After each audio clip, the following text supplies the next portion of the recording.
പേരൻസിനാണെങ്കിൽ കുട്ടികളായിട്ട് ഒരു emotional bonding വരാനായിട്ട് ഇപ്പം നമ്മൾ സംസാരിക്കുക തന്നെയാണല്ലോ, അതായത് അവർക്ക് വേണ്ടി ഒരു സമയം കണ്ടെത്തുക.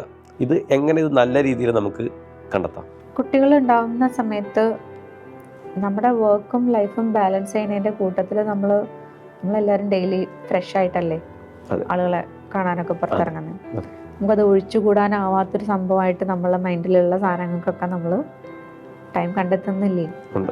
അല്ലേ, ഡെഡ് ലൈൻ തന്നു കഴിഞ്ഞാൽ നമ്മൾ ചെയ്തേ പറ്റുള്ളൂ നമുക്കറിയില്ലേ? അപ്പോൾ ആദ്യം നമുക്ക് വേണ്ടത് ആ നിർബന്ധ ബുദ്ധി നമ്മുടെ ഉള്ളിൽ വേണം. എൻ്റെ റിലേഷൻ വർക്ക് ചെയ്യണമെങ്കിൽ അത് പാർട്ട്ണറുമായിട്ടുള്ളതായിക്കോട്ടെ കുട്ടികളുമായിട്ടുള്ളതായിക്കോട്ടെ, അത് വർക്ക് ചെയ്യണം.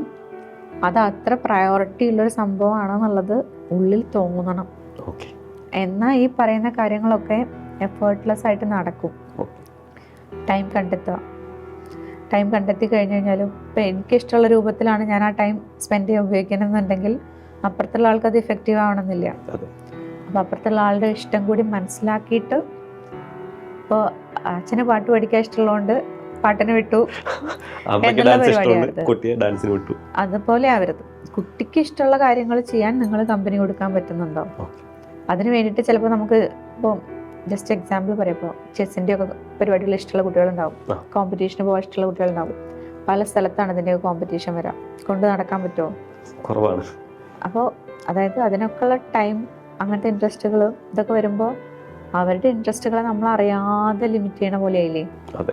നമ്മൾ അറിഞ്ഞുകൊണ്ടല്ല, പക്ഷെ നമ്മുടെ ലൈഫിൽ ഉള്ള തിരക്കുകൾ കാരണം നമ്മൾ പലതും ലിമിറ്റ് ചെയ്ത് പോകുന്നതായിരിക്കും അവരുടെ കാര്യത്തിൽ. അപ്പോൾ ടൈം കണ്ടെത്തി അവരുടെ ഇഷ്ടങ്ങൾക്ക് അനുസരിച്ചുള്ളതും കൂടി കൺസിഡർ ചെയ്ത് കാര്യങ്ങൾ മുന്നോട്ട് കൊണ്ടുപോയി കഴിഞ്ഞാൽ തീരുന്ന കാര്യങ്ങളേ ഉള്ളൂ.